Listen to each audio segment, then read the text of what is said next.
quando eu estava no último ano do ensino médio, fiz algo estúpido que me arrependo até hoje. Naquele dia, era o último sinal da escola. Estávamos oficialmente formados. Para comemorar, Sarah nos convidou para uma reunião de despedida na casa dela. Ela disse que ficaria sozinha o fim de semana todo, pois seus pais haviam viajado para visitar os avós dela em outro estado. Combinamos de nos encontrar depois da escola e ir juntos. Todos estávamos muito animados, afinal, estávamos prestes a começar uma nova etapa da nossa vida. Cada um seguiria seu caminho na faculdade, e provavelmente aquela seria nossa última festa juntos. Ficávamos entre a alegria por termos nos formado e a nostalgia de saber que as coisas nunca mais seriam as mesmas. Sarah mencionou que tinha uma surpresa para nós e disse que faríamos algo diferente para marcar o dia como especial. Então, ela olhou para mim de canto de olho. No início, eu não fazia ideia do que ela tinha em mente, mas também não pensei muito sobre isso. Sarah e eu chegamos primeiro, depois Ben, Matt e Chris, e por último Emily e Laura.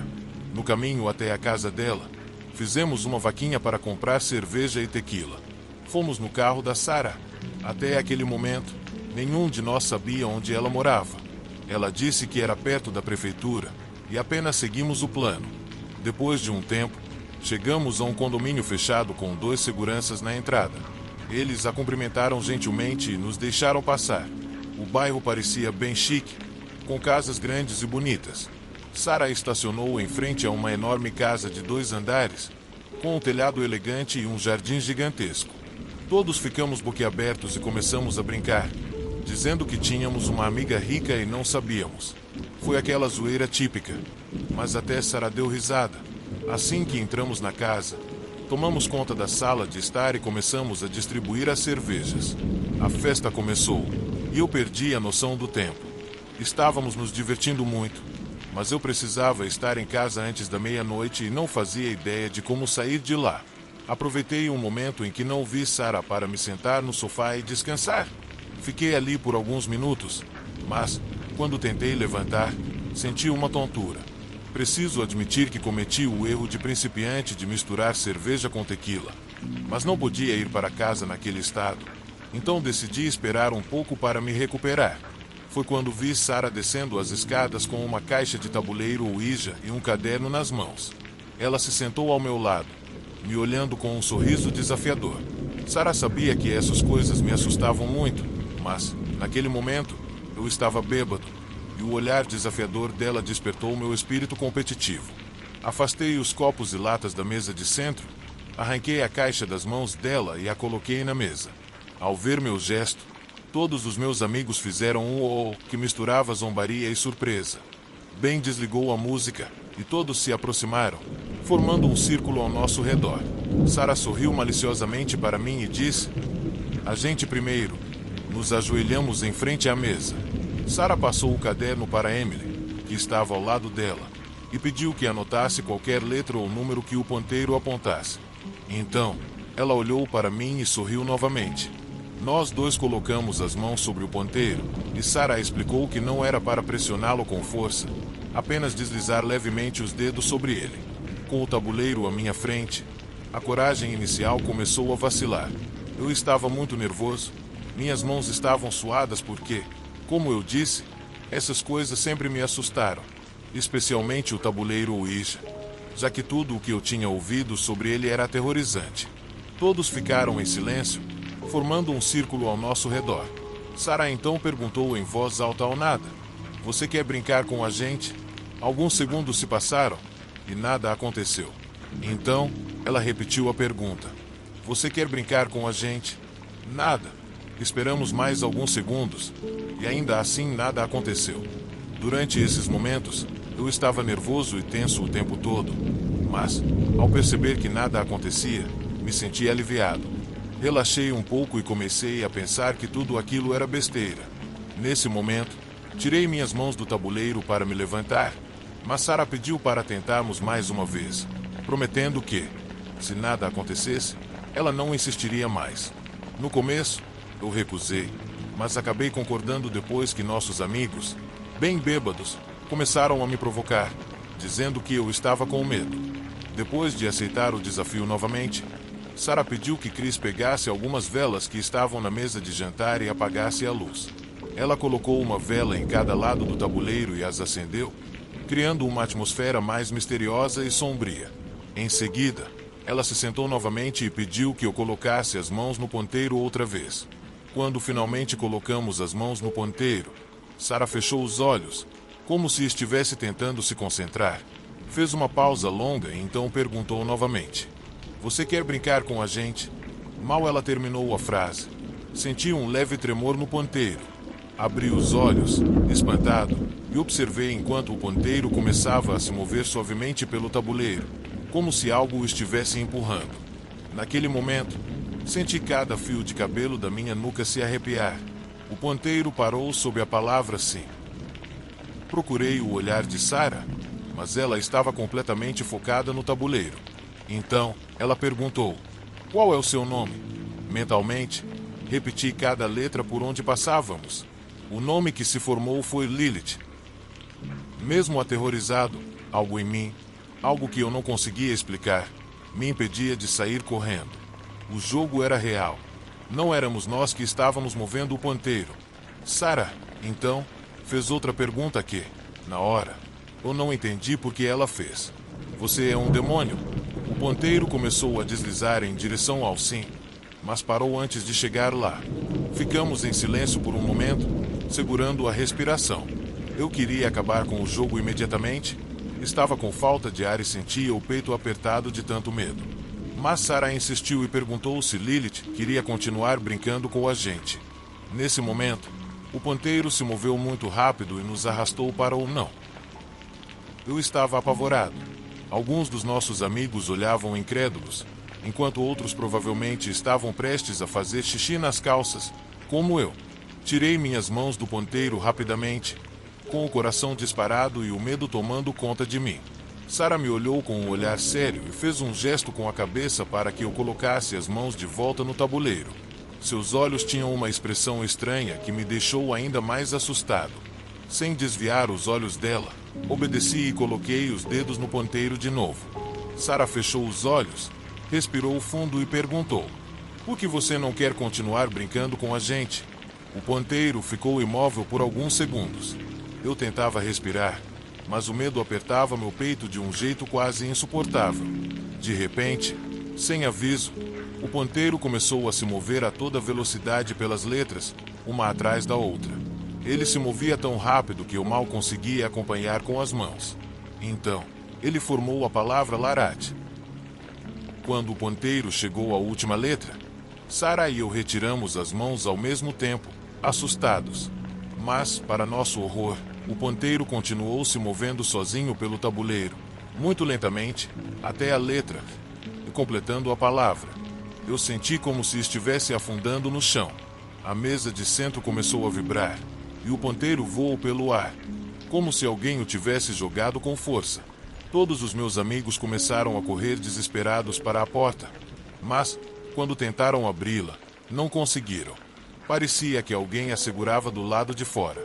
Naquele momento, um barulho horrível começou a vir das janelas, como se algo metálico estivesse arranhando o vidro. Emily desmaiou, mas Ben conseguiu segurá-la a tempo, e Chris o ajudou a deitá-la no chão.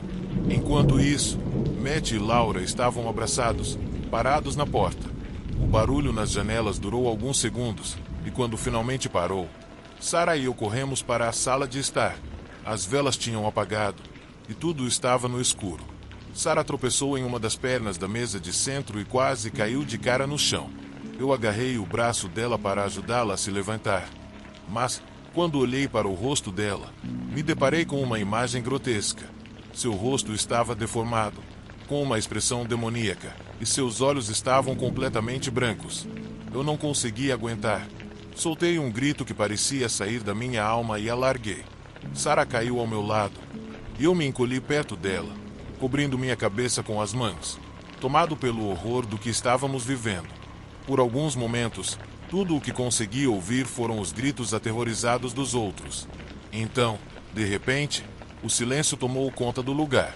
Abri os olhos lentamente e agora Sarah estava ao meu lado, sangrando pela boca, pelo nariz e pelos olhos. Ao longe, Alguém do lado de fora gritava, perguntando se estávamos bem, mas eu não respondi. O que eu poderia dizer? Eu apenas me aproximei de Sarah e a abracei, sentindo o sangue dela encharcar minhas roupas. Os seguranças chamaram uma ambulância e a polícia. Sarah não acordava, e nenhum dos policiais acreditou em nós quando contamos sobre o tabuleiro Ouija. Eles nos olharam com descrença e repetiram várias vezes. Que drogas eles usaram? Sarah ficou no hospital por quase 1 mês e meio. Seus pais não me deixavam visitá-la.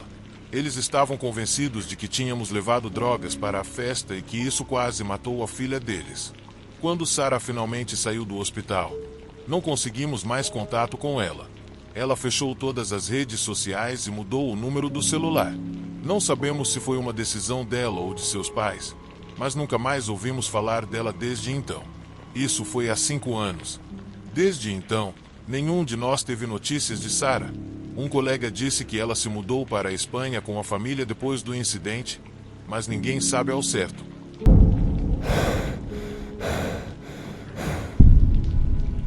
Há alguns anos, decidi trabalhar meio período como babá. Eu tinha apenas 17 anos na época. Meus pais eram um casal de viciados e irresponsáveis, então eu não tinha outra escolha a não ser trabalhar no que aparecesse para juntar dinheiro e sair de casa. Desde cedo, tive que aprender a me virar sozinha, já que meus pais nem conseguiam cuidar de si mesmos, quanto mais de uma criança. Felizmente, nos meus primeiros anos, contei com o cuidado da minha avó materna, que praticamente assumiu o papel de mãe, mas ela faleceu quando eu tinha 13 anos. Desde então, minha vida virou um caos. Nem entendo porque eu mesma não sou viciada como eles, sendo que sempre estive exposta aos vícios deles. Mas acho que esse foi exatamente o motivo. Conhecer de perto os estragos que o álcool e as drogas podem fazer ao corpo e a mente me fez desenvolver uma grande animosidade contra qualquer substância que possa me fazer perder o controle de mim mesma.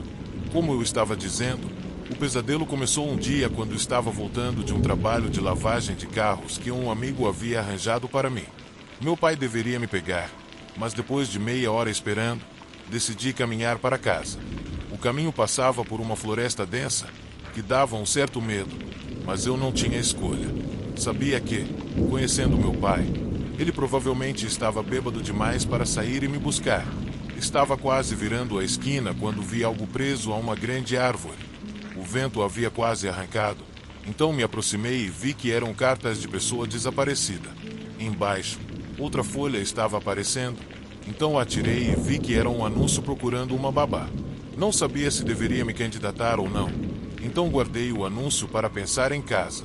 Quando cheguei em casa, vi fumaça saindo da janela da cozinha.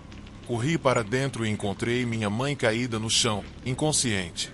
Meu pai estava desmaiado no sofá, ambos completamente drogados. Tive sorte de ter chegado a tempo, senão a casa teria pegado fogo com eles dentro. Felizmente, consegui controlar a situação e acordei os dois. Foi a primeira vez que gritei com eles. Vocês são um casal de doentes? Não deveriam ter filhos se não conseguem nem cuidar de si mesmos. Eu estava tão furiosa e frustrada que corri para o meu quarto e comecei a fazer as malas. Na manhã seguinte, liguei para o número do anúncio. Por sorte, consegui o emprego. Sem pensar 2 vezes, peguei um táxi e fui para minha nova vida. Depois de um tempo na estrada, o taxista virou à direita e seguimos por um caminho de terra que adentrava a floresta. No começo, fiquei um pouco assustada, mas quando chegamos a um enorme portão de ferro, percebi o quanto aquelas pessoas eram ricas. Aquilo não era uma casa, era uma mansão. Saí do táxi. Depois de pagar, o motorista foi embora. Apertei o botão do interfone e um homem atendeu. Por favor, aguarde. Alguns segundos depois, o portão se abriu com um rangido metálico e um senhor mais velho, vestido como um mordomo, veio me receber. Bem-vinda à residência Aston Woods, ele disse. Oh, por favor, me siga. O homem pegou minha mala e começou a caminhar em direção à casa. Eu o segui, imaginando o quão grande seria aquela propriedade. O jardim era impressionante, perfeitamente cuidado, com arbustos podados com grande esmero e flores lindas como eu nunca tinha visto.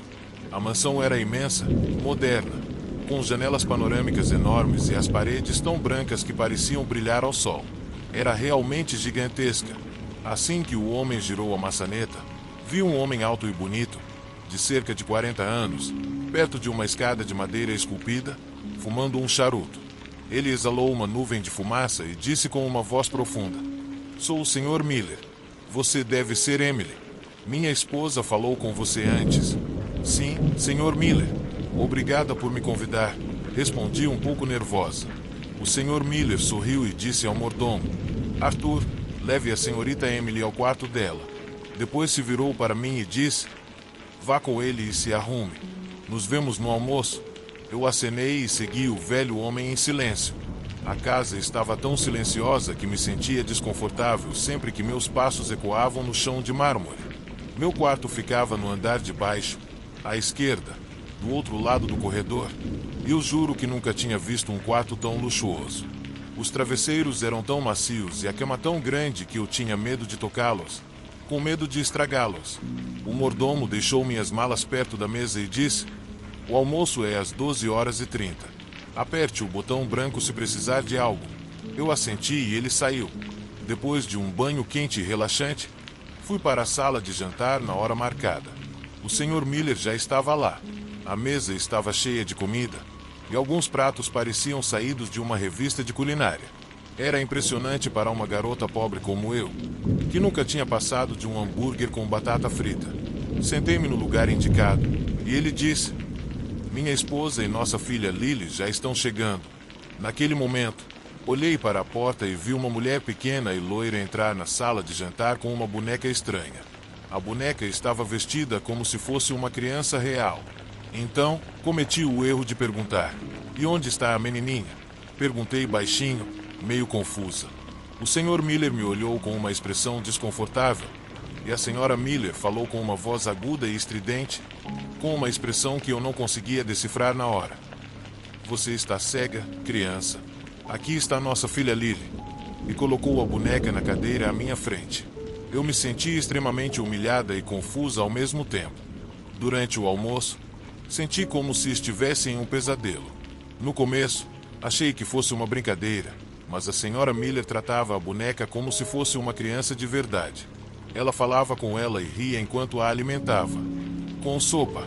A comida caía toda sobre a boneca, mas a Sra. Miller não parecia se importar. Limpava tudo e fazia piadas dizendo que ela ainda não sabia comer direito e sempre fazia bagunça. O comportamento dela era um sinal claro de que ela estava mentalmente instável. Ninguém disse uma palavra durante toda a refeição, e foi aí que percebi que tinha cometido um grande erro ao vir para ali. Depois do almoço, a Sra. Miller me levou até o quarto da filha dela e me entregou uma lista. "Todo dia você tem que seguir essa agenda para a Lily. Se você pular qualquer tarefa, ela ficará muito chateada. E acredite, a última coisa que você quer é ver a Lily chateada." Meu coração começou a bater mais rápido a cada tarefa que ela descrevia para mim. Isso tinha que ser um pesadelo, pensei. Essa mulher estava completamente maluca. Peguei a lista silenciosamente e fui para o meu quarto. No caminho, encontrei o Sr. Miller, que pediu desculpas pelo comportamento da esposa e finalmente explicou o que havia acontecido com ela. Ele me contou que, 2 anos antes, a Sra. Miller tinha dado à luz uma garotinha chamada Lily. Quando a criança tinha apenas 1 ano, ela saiu do berço e foi para as escadas. Antes que alguém pudesse pegar, ela escorregou e caiu, morrendo instantaneamente. Desde então, a Sra. Miller perdeu a sanidade e se agarrou ao brinquedo favorito de Lily, insistindo que sua filha ainda estava viva.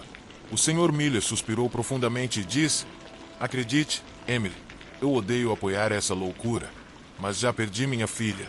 Não posso perder minha esposa também." Sabendo disso, comecei a sentir pena do casal. Sem outra escolha, decidi seguir o jogo. Além disso, o que eles estavam me pagando para cuidar daquela boneca era 4 vezes o que eu ganhava lavando carros. Sem contar que eu teria todas as comodidades da mansão, incluindo um quarto do tamanho do apartamento inteiro dos meus pais. Então não era um mau negócio.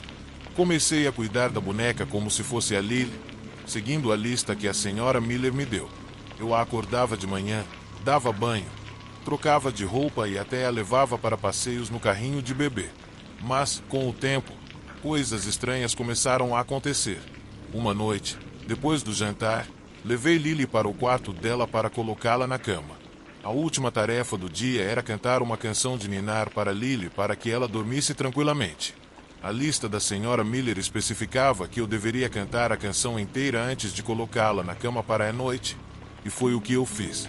Continuei a farsa por quase uma semana, mas na quinta noite, uma coisa estranha aconteceu. Quando fui colocar a boneca na cama, percebi que ela estava mais pesada do que antes. Quase deixei cair de tão pesada. Tentei ajeitar a boneca embaixo da coberta, quando ouvi um sussurro baixinho, seguido de um ressoar de risos macabros. Você não vai conseguir ficar com um emprego muito tempo, Emily. Você vai ser minha, disse a voz. Fui até o quarto do Sr. Miller e da Sra. Miller para pedir ajuda, mas o quarto deles estava vazio. Uma sensação de terror se apoderou de mim. Eu estava sozinha naquela mansão gigantesca. Pelo jeito, algo estava errado, algo que não era visível à primeira vista. Senti o ar pesado, como se a casa estivesse viva e, de alguma forma, estivesse me observando. Olhei para a boneca na cama e, em um momento de pânico, juro que vi os olhos dela se moverem. Aquilo me fez congelar no lugar. Fui até a porta do quarto da Sra. Miller e bati com força, mas ninguém respondeu. Então, sem pensar, corri até a sala de estar e peguei o telefone. Quando levantei o fone, só havia silêncio. O telefone não estava funcionando, e um calafrio percorreu minha espinha. Eu sabia que algo muito estranho estava acontecendo naquela casa, mas o que exatamente, eu não tinha ideia. A noite caiu e a atmosfera ficou ainda mais densa. Às 11 horas, ouvi passos ecoando pelo corredor. Pensei que fosse o senhor ou a senhora Miller, mas ao olhar pelo olho mágico da porta, vi algo que me fez cair para trás de medo. Era a boneca. Ela estava em pé, com as mãos levantadas, como se estivesse tentando abrir a porta. Meu coração batia forte no peito, e uma sensação de pavor tomou conta de mim.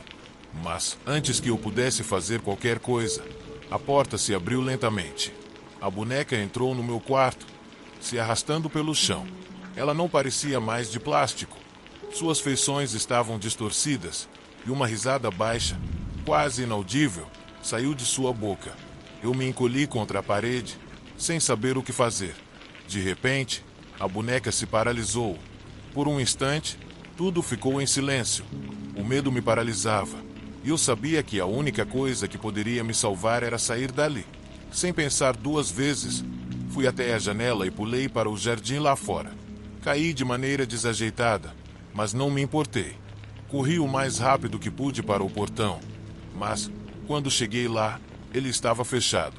Olhei para trás e vi a boneca de novo, parada no meio do jardim, observando-me com aqueles olhos vazios e penetrantes. Completamente sem fôlego e apavorada, consegui finalmente escalar o portão. Corri para a estrada principal e não parei até encontrar um táxi. Quando entrei no carro, o motorista me perguntou o que havia acontecido, mas eu não consegui dizer uma palavra. Eu estava em choque. No entanto, em algum lugar no fundo da minha mente, eu sabia que a casa ainda estava me chamando. Algo dentro dela, algo maléfico, não queria que eu fosse embora. Quando cheguei em casa, já estava amanhecendo. Minha mãe me olhou com uma expressão de surpresa, mas eu não conseguia falar sobre o que havia acontecido. Só queria esquecer aquela noite horrível. No entanto, toda vez que fecho os olhos, vejo a boneca, e a risada dela ainda ecoa na minha cabeça.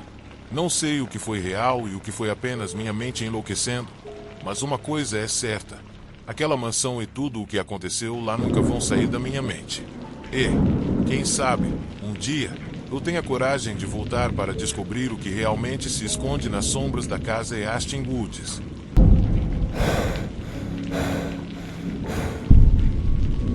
Era o verão de 1993 em Glendale, Califórnia. O único verão que eu gostaria de poder esquecer para sempre. Eu acabara de comprar um motel antigo nos arredores da cidade e ainda não tinha tido tempo de reformar nada. Então o lugar estava uma bagunça, até um pouco assustador. Não sou uma pessoa com muito dinheiro. Basicamente gastei minhas economias mais um empréstimo bancário que pedi para pagar por esse lugar, mas não tinha um centavo sobrando para reformá-lo. Agora eu precisava fazer dinheiro para conseguir fazer os reparos necessários. As portas e as paredes não estavam nada bem e não havia ar-condicionado decente, só ventiladores de teto que não faziam nada contra o calor infernal da Califórnia. Por sorte, eu já tinha alguns hóspedes e a temporada parecia estar começando bem. Eu estava me preparando para dormir naquele dia quando ouvi a porta da recepção fechar. Olhei em direção à entrada, mas não vi ninguém. Isso me deu um arrepio, sabe? O lugar era velho e havia muitas lendas urbanas na cidade sobre hotéis assombrados e coisas do tipo. De repente, ouvi uma respiração pesada que parecia vir de lugar nenhum. Era fraca, mas percebi que vinha do outro lado da recepção. Olhei para aquele lugar e quase desmaiei quando vi uma mão muito fina segurando a mesa. Me aproximei bem devagar, respirando fundo e com os olhos bem abertos, e olhei por cima da mesa da recepção, mas não vi nada, apenas a mão. Então, olhei para baixo e vi que era um homem em uma cadeira de rodas. Ele era um homem de meia idade, muito magro e cadavérico, pedindo um quarto. Naquele momento, me senti meio bobo e ri de mim mesmo por ter ficado tão assustado achando que ele fosse um fantasma. Perguntei ao homem como ele tinha chegado e ele apontou para um táxi parado do lado de fora. Ofereci um quarto no primeiro andar, mas ele disse que não insistiu que queriam no segundo andar, mesmo estando na cadeira de rodas. Ele disse que precisava de um quarto com vista. Eu disse que não tinha como ajudá-lo a subir, mas ele ignorou e garantiu que o motorista do táxi faria isso, já que o cliente sempre tem razão e eu não estava em posição de recusar ninguém. Dei-lhe as chaves, pensando que ele fosse o tipo de pessoa que, apesar da condição, queria fazer tudo sozinho e era bem teimoso. Além disso, ele pagou 3 noites adiantadas, então não ia discutir. Vi o táxi partir e decidi trancar tudo e tentar dormir um pouco. Já estava tarde. Fui até um dos quartos vazios e me deitei para passar a noite. Estava insuportavelmente quente naquela noite. Lembro de me revirar na cama antes de cair em um dos sonhos mais estranhos da minha vida.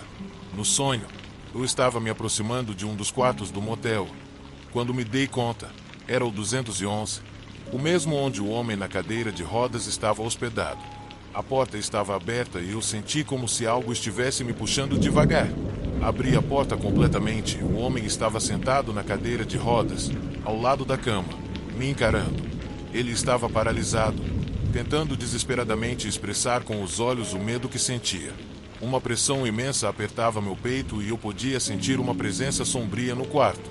Então ele olhou brevemente para a esquerda, como se alguém estivesse atrás da porta, mas quando o peguei olhando de novo, percebi que era algo na sua visão periférica, quase atrás dele, que estava causando tanto sofrimento. Para meu horror, a porta começou a se abrir sozinha e foi aí que eu acordei. Nunca me senti tão aliviado ao acordar e perceber que algo tão real era apenas um sonho. Mas fiquei com uma sensação residual de ansiedade intensa, que me fez questionar por que eu estava sonhando com aquele quarto e o que o homem estava vendo naquele canto escuro. Instintivamente, saí da cama e olhei pela janela. Meus olhos foram direto para o quarto 211, do outro lado do motel. Tudo parecia normal a princípio, até que percebi que uma das persianas estava um pouco abaixada, como se alguém estivesse vigiando. A princípio, pensei que o homem também estivesse tendo dificuldades para dormir, mas depois percebi o quão absurdo era isso. Como poderia um homem na cadeira de rodas estar alto o suficiente para olhar pelas persianas? Apesar de todo o calor no quarto, um calafrio percorreu meu corpo quando, de repente, o espaço nas persianas se fechou em um segundo e um silêncio estranho tomou conta. Sabe aquele tipo de silêncio que antecede a tempestade? Eu tinha um pressentimento ruim de que a noite ainda não tinha acabado e eu não estava errado. Quando voltei para a cama, um forte bater na porta me assustou. Hesitei por um momento se devia abrir ou não, mas o bater não parava. Então, relutante, abri. Encontrei uma hóspede com a bagagem na mão, pedindo para chamar um táxi imediatamente. Perguntei o que havia acontecido e ela me disse que tinha sido acordada por passos pesados e barulhos no quarto de cima. Depois, ela começou a ouvir palavrões e xingamentos até o ponto de ter que fazer as malas e sair do quarto. Isso me deixou confuso, mas ofereci outro quarto para compensar o susto. No entanto, ela recusou, insistindo apenas que eu chamasse um táxi para ela ir o mais longe possível. Achei que ela estava exagerando, mas parecia realmente assustada, como se tivesse visto um fantasma ou algo assim. Foi quando vi as chaves do quarto dela e percebi que era bem embaixo do 211. O motel estava praticamente vazio e eu não tinha explicação para o barulho. Então subi para o 111 para ver se conseguia ouvir a confusão. Me sentei na cama, ouvindo atentamente, e logo comecei a ouvir passos e outros barulhos perturbadores de cima, como se coisas estivessem sendo movidas. Pensei que talvez o homem tivesse recebido uma visita tarde da noite, o que explicaria os passos e alguém olhando pelas persianas. Mas o que era todo aquele barulho e por que tão tarde?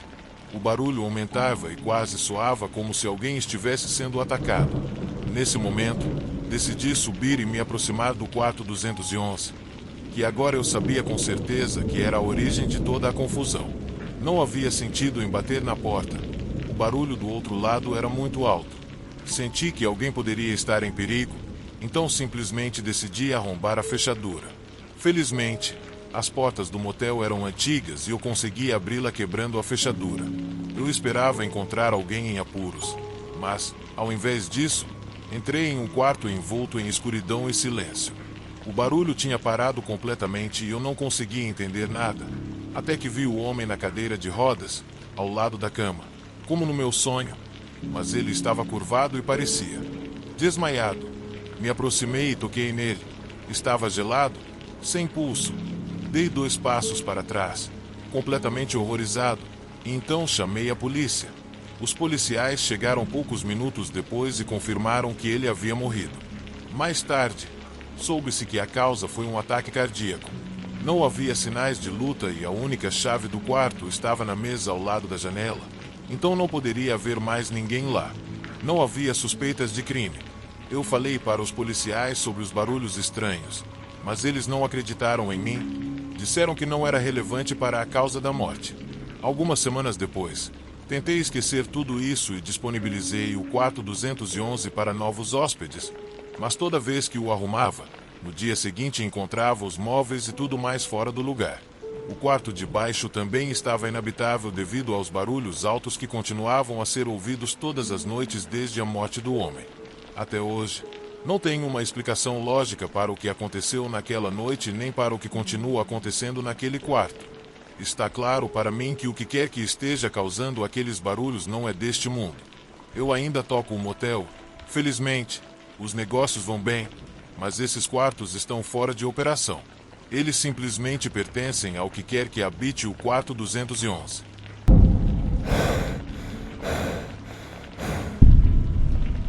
Eu costumava fazer dedo com frequência. Era algo que comecei a fazer quando estava na casa dos 20 anos para economizar dinheiro enquanto viajava. Eu gostava de conhecer novas pessoas e ouvir suas histórias, e a maioria das viagens eram agradáveis e sem grandes acontecimentos. Mas uma noite, tive uma experiência que ainda me assombra. Era uma noite fria de inverno e eu estava parado à beira de uma estrada deserta. O sol havia acabado de se pôr e o céu estava de um tom profundo. Eu já estava esperando há quase 1 hora no ar livre, então o frio já estava começando a penetrar nos meus ossos, mas a estrada estava completamente silenciosa, com apenas alguns carros passando de vez em quando. Eu já estava começando a achar que teria que passar a noite lá fora, quando vi os faróis de um carro se aproximando. Levantei o polegar, esperando que o motorista parasse. Conforme ele se aproximava, percebi que era um velho sedã azul escuro. O carro reduziu a velocidade e parou à beira da estrada. Eu me senti muito sortudo por esse bom samaritano ter parado para ajudar um estranho em apuros como eu. Corri até a porta do passageiro e, espiando dentro, vi que o motorista era um homem de meia idade, com cabelo ralo e uma expressão cansada no rosto. Ele parecia inofensivo, então abri a porta e entrei. "Para onde você vai?" Ele perguntou com a voz baixa. Eu lhe disse o nome da cidade, que ficava a cerca de 80 quilômetros de distância. Ele assentiu e disse que estava indo nessa direção. "Obrigado pela carona", eu disse, e então fechei a porta e coloquei o cinto de segurança enquanto o carro começava a se mover. Os primeiros minutos da viagem foram silenciosos, com apenas o zumbido do motor e o som dos pneus na estrada asfaltada. Eu olhava pela janela, observando as árvores passarem como sombras distantes. Tentei relaxar durante a viagem, mas por algum motivo havia algo no homem que me deixava inquieto. Talvez fosse a maneira como ele olhava para mim pelo canto do olho, ou como suas mãos estavam apertando o volante com força. Não conseguia explicar, mas algo não estava certo. Meu instinto estava me alertando. À medida que dirigíamos, notei uma grande caixa no banco de trás, coberta com um grosso cobertor escuro. Ela ocupava a maior parte do espaço. Eu a havia visto quando entrei, porque estava meio escondida. Agora que percebi, não consegui tirar os olhos dela. Era estranho ter aquilo ali e me perguntei o que estava dentro. O homem deve ter notado minha curiosidade porque, de repente, ele pigarreou e disse: "São só umas coisas velhas", mas eu pude sentir uma tensão em sua voz. Assenti, não querendo parecer intrometido, mas a curiosidade estava me corroendo. Que tipo de coisa velha poderia estar escondida em uma caixa tão grande? O comportamento estranho do homem só aumentava minhas suspeitas. Mais alguns quilômetros se passaram em um silêncio desconfortável. O ar dentro do carro parecia pesado, e eu comecei a me sentir um pouco asfixiado. Eu me mexia constantemente no banco, tentando encontrar uma posição confortável, mas não importava o quanto eu me movesse, a sensação de que algo estava errado não ia embora. Então, ouvi um som abafado e fraco vindo do banco de trás. Era tão fraco no começo que achei que tinha imaginado, mas depois ouvi de novo. Parecia que algo, ou alguém, estava dentro da caixa. Olhei para o homem com o coração apertado. "Você ouviu isso?" perguntei, tentando manter a voz estável. "O que?" ele respondeu, em um tom plano e sem emoção. Hesitei, sem saber o que dizer. "Eu acho que ouvi algo no banco de trás." Eu disse: "É só o barulho da estrada. Não tem nada para se preocupar." Ele disse, mas eu estava preocupado. Meu coração batia forte e um suor frio começava a escorrer pela minha nuca. O som abafado da caixa estava ficando mais alto e eu comecei a entrar em pânico. Eu precisava sair daquele carro. Então, instintivamente, olhei para a maçaneta da porta. Minha mente estava a 1000 por hora. Naquele momento, estávamos em um trecho deserto da estrada, sem outros carros à vista. Se eu pulasse agora, poderia me machucar ou, pior, mas ficar no carro também não parecia uma opção segura. Enquanto eu pesava minhas opções, o homem começou a cantarolar baixinho. Era uma melodia baixa e estranha, que me arrepiou. Então, apegou-se ainda mais ao volante, e eu pude ver os tendões das suas mãos se tensionando.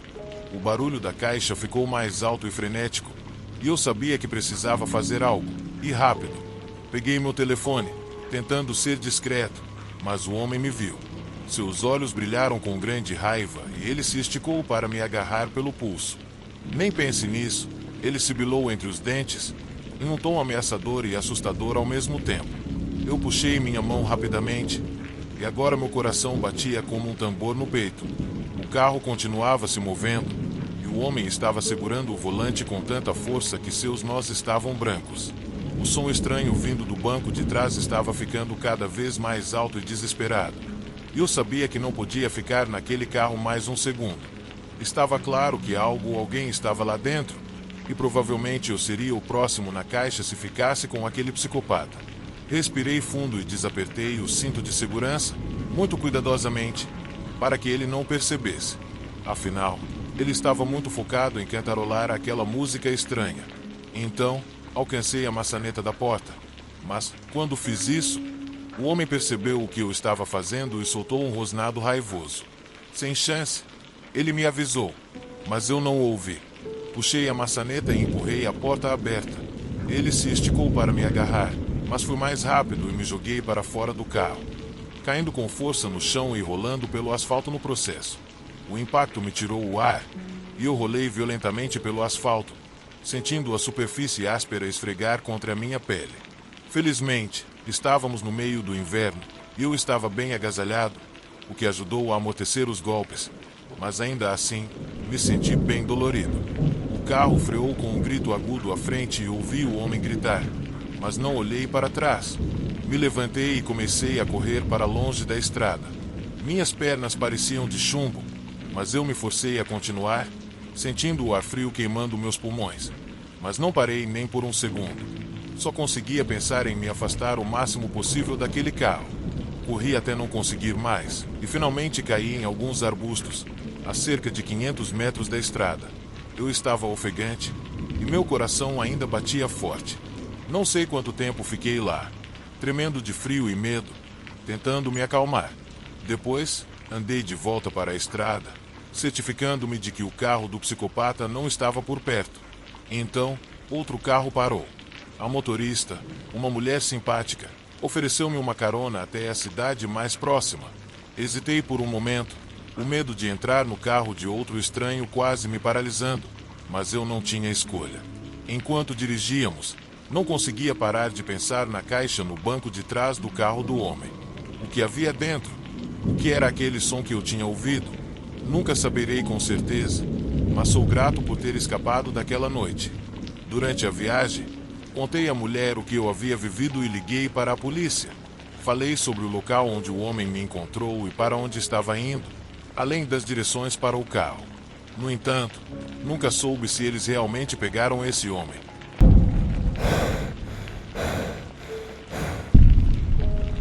Anos atrás, no ano passado, mas eu não sabia se deveria contar ou não.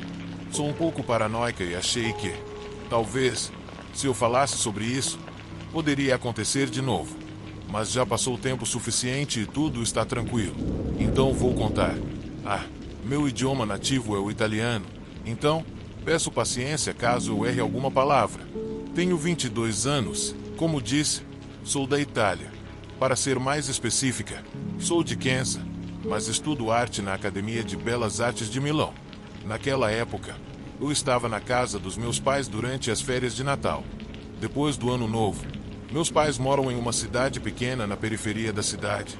Eles se mudaram para lá há algum tempo e moram em uma casa bonita de 2 andares.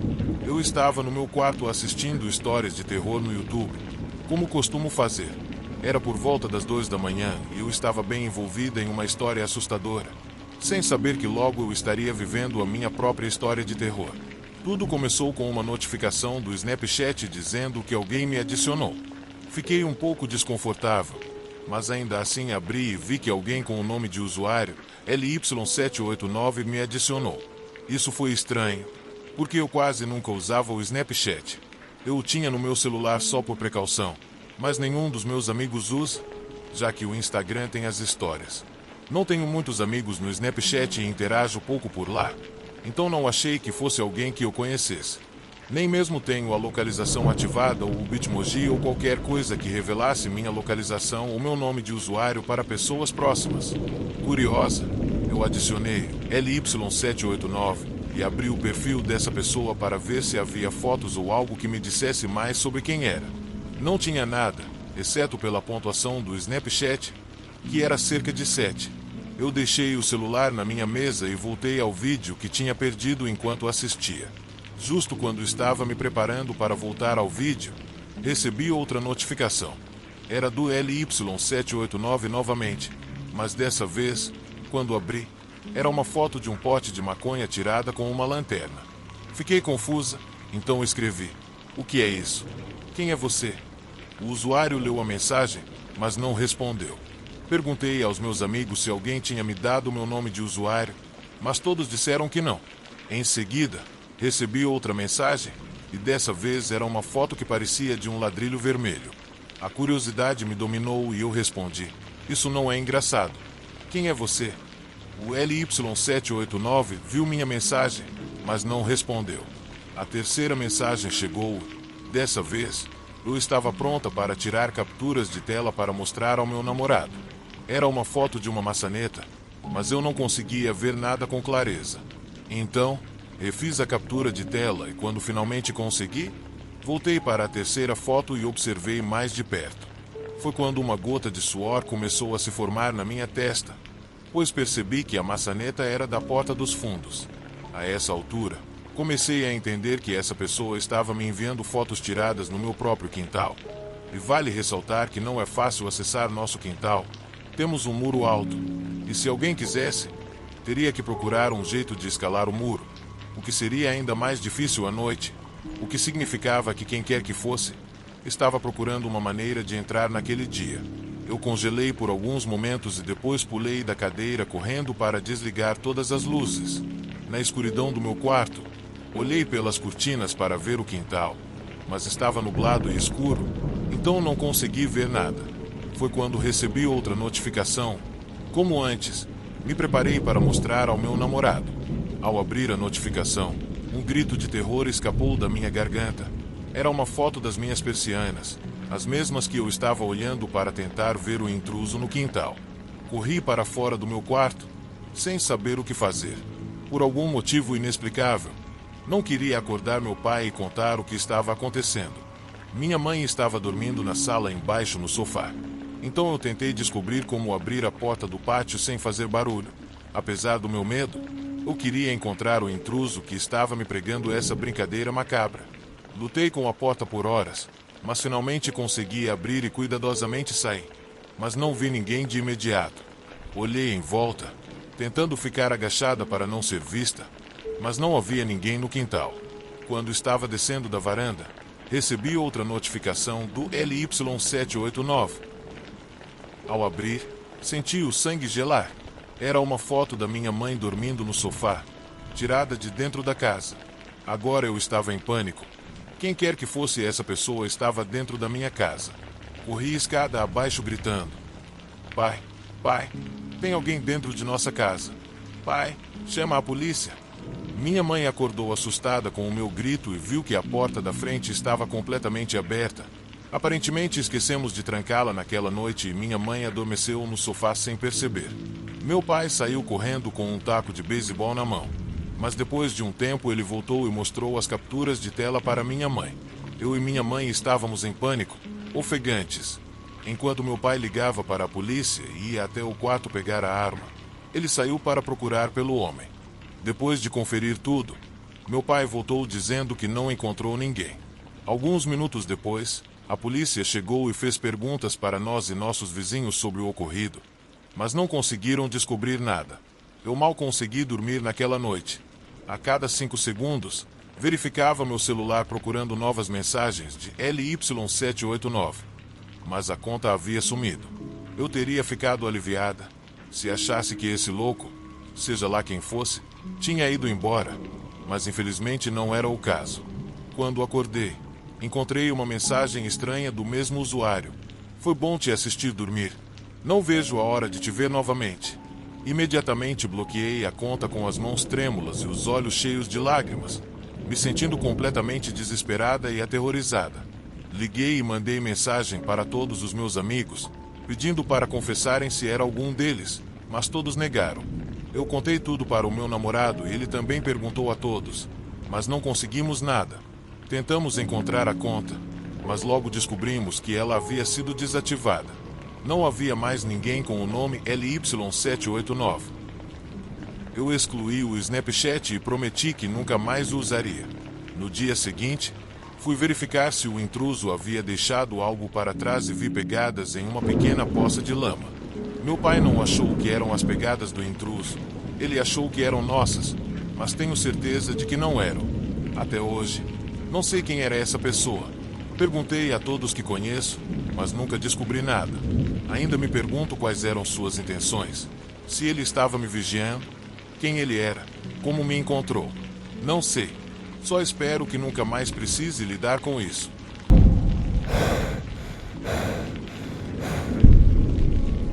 Eu estava trabalhando no turno da noite em um motel decadente nos arredores da cidade há alguns meses.